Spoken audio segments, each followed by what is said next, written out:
Hi everyone, I'm Heather Wen, a retired nurse practitioner and the founder and practitioner at Arizona Healing Alternatives. On this channel, you'll find several videos, what I like to call aha moments, where we'll be discussing issues that impact your health. So whether you decide to use Western medicine, alternative medicine, or even a mix of both, I'm passionate about you knowing what your options are. For today's aha moment, I want to talk about when we want to help somebody, are we really helping them or are we trying to save them? What's the difference? And why does it even matter? So stay tuned.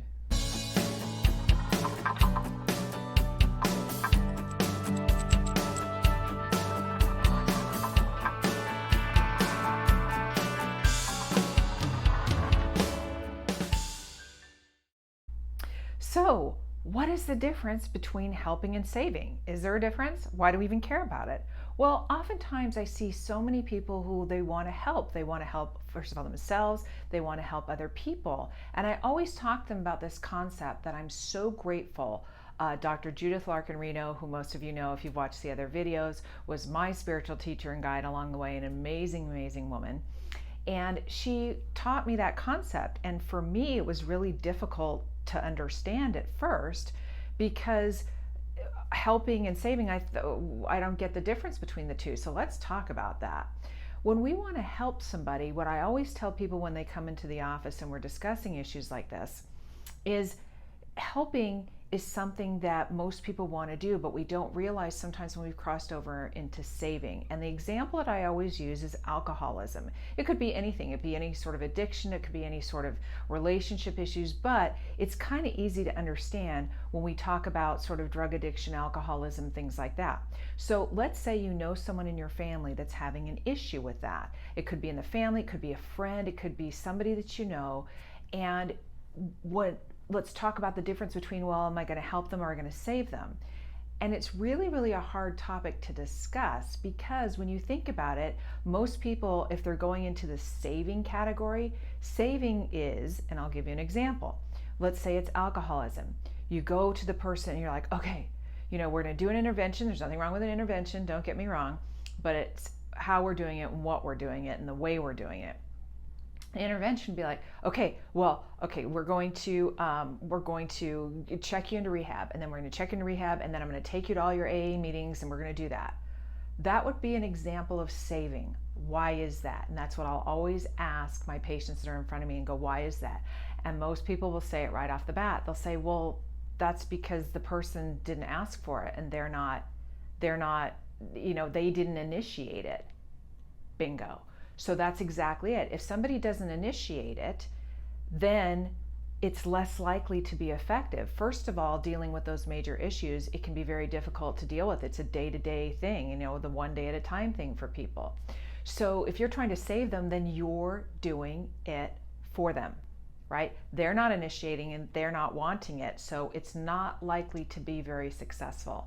And this is a really difficult concept, especially as being a nurse practitioner. You instantly want to go in and go, here, you're going to take your pills, and you're going to do this, and you're going to exercise, and you're going to do proper nutrition, and you're going to do all of these things.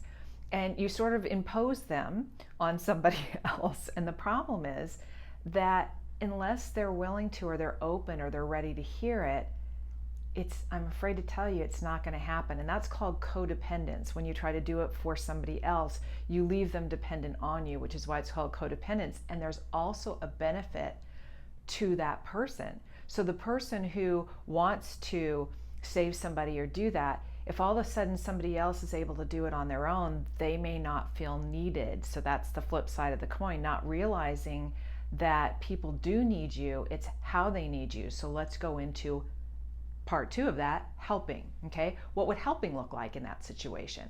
What helping looks like is, and this is the hardest part, and please, please, please don't take this as me saying that this is an easy thing to do or this is a wonderful thing to do. No, it's not. It's agonizing and it's very, very hard. But helping somebody would look like in that situation, that person, let's say they've been drinking and all of a sudden they lose everything. They lose, it could be their house, their marriage, it could be any number of things that they lose. They could become homeless. They could lose absolutely everything. You can always, helping would be, I don't want to see you this way. I want to help you in any way I can, but until that person sinks as low as they need to go for them to look at you and say, let's say it's an example of somebody who's homeless on the street, lost their driver's license, whatever it is, and they come to you and say, I can't do this anymore. I'm going to check myself into rehab. And they ask for your help. And what that looks like is them saying, look, can you give me a ride? I don't have a driver's license anymore. Can you give me a ride? And if you can't, I'll find a way to get there, because then they're still taking responsibility for getting there, even if you can't help. Because then you look at it, if somebody asks you that and you say, okay, can I help? Am I able to take them on that day? Maybe I can't take them that day, but the next day, whatever works for you, then you end up helping them to do that. And then they can say, okay, and then, maybe I'll take the bus, whatever I need to do to get to my meetings. Can you help me on every third Thursday? Take me to a meeting. Then you decide whether you can do that or not. But whether or not you say yes should not be dependent on their success, right? So that's the thing is, if I don't do this, I don't help them, then they can't succeed. Not true. And you want to help them, which is great. And so if you're available, wonderful. But ultimately, it's up to them, because if they pick themselves up and they check themselves into rehab and they do what they need to do, then basically they have self-esteem and feel better about themselves because they did it and they made the choice. And so I know that's kind of a dramatic example, and it's a very hard one, because watching someone go down a self-destructive path, whether it's bad relationships, whether it's alcohol, whether it's abuse, whatever it is, you can't save that person from it, from themselves, unfortunately. I mean, there are cases where there are mental illness and things like that where the person is not of sound mind, which I guess you could argue, depending on if they're using alcohol or drugs. But basically, if they're a threat to themselves or other people, that's a law enforcement issue. That's a different issue where you have to call the police or do the things that you need to do. But that gives you an idea of helping and saving and how difficult it is, because watching somebody that you care for make choices that are what are not in their best interest is very, very difficult, because what could eventually happen, could that person die? People say that to me all the time, and I'll say, that's possible. And what you have to be able to do is look inside yourself and go, well, am I really helping that person if I keep picking them up, or I keep giving them money, or I keep doing this?